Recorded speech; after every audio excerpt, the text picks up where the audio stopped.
Shalom, cher peuple de son excellence et sa majesté Jésus-Christ, daigne qu'il vous soit entièrement favorable. C'est toujours moi, votre frère Marcel Maillot, qui vient pour faire la continuité de notre, n'est-ce pas, thème, le Saint-Esprit et comment conserver la puissance du Saint-Esprit.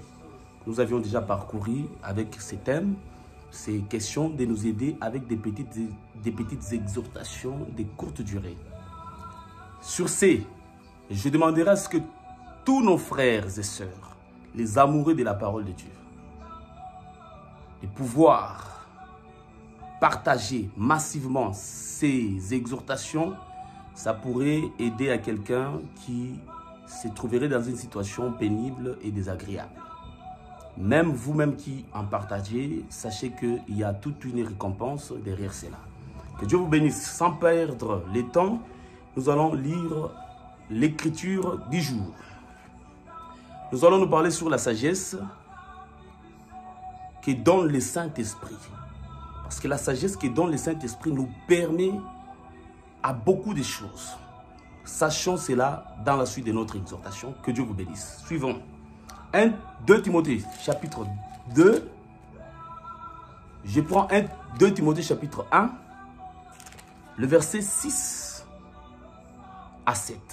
Nous lisons au nom de Jésus-Christ. C'est pourquoi je t'exhorte à ranimer la flamme du don de Dieu que tu as reçu par l'imposition de main.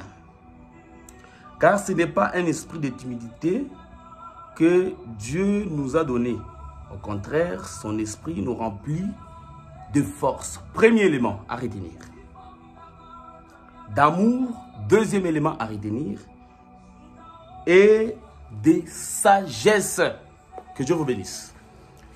La fois passée, nous avions lu les livres de Romains chapitre 5, le verset 5 à 6. On nous a dit que Dieu a déposé à nous son esprit qui nous remplit de son amour. Celui qui a écrit les livres des Romains, c'est Paul. Il a écrit aussi à Timothée qui était son fils dans la foi. Parce qu'on ne dit pas mon fils spirituel, moi je suis ton père spirituel. Non. Le père spirituel, c'est Dieu. Le père de tous les esprits. Il y a des pères dans la foi. Que le Seigneur vous bénisse abondamment. Ceux qui nous ont engendrés dans la foi par l'enseignement des apôtres.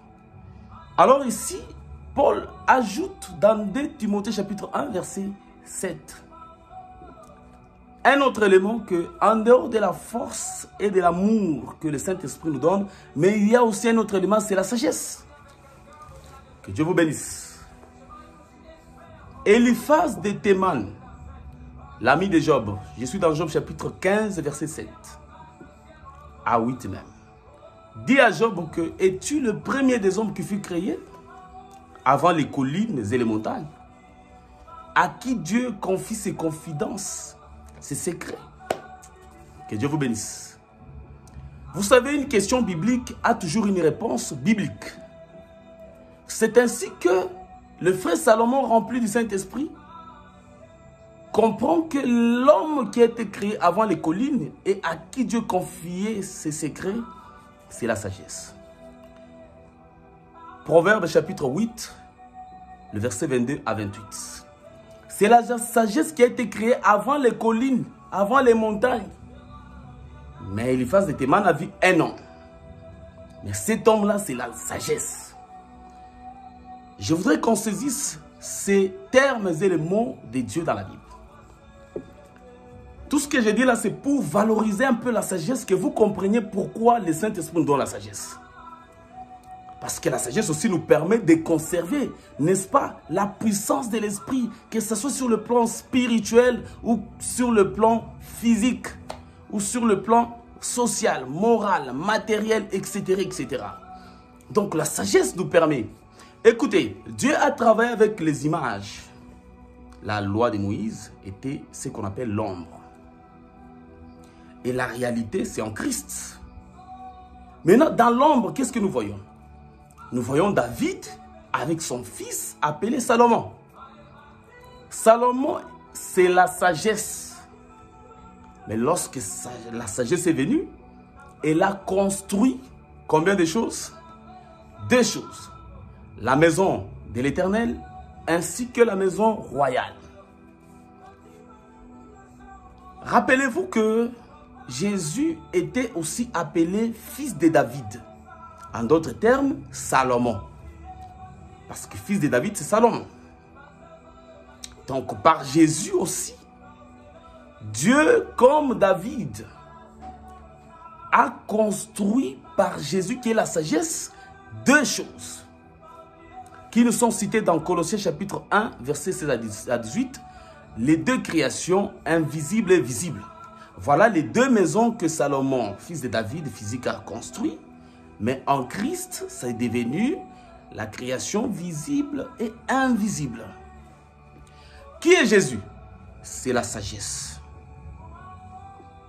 En d'autres termes, par la sagesse, nous trouvons la création. Je peux changer un peu le nom. La créativité. La capacité à manifester ce qui n'était pas, à commencer à exister comme si cela existait, comme si cela était.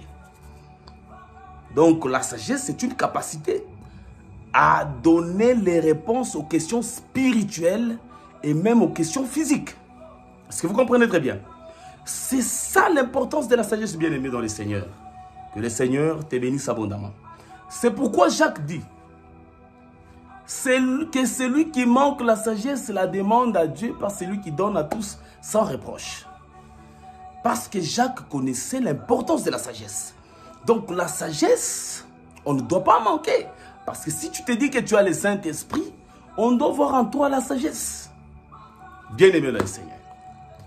Combien de fois t'est-il arrivé que tu es devant un problème et tu n'as pas de solution? Pose-toi la question, est-ce que tu as la sagesse? Jacques t'exhorte, demande la sagesse.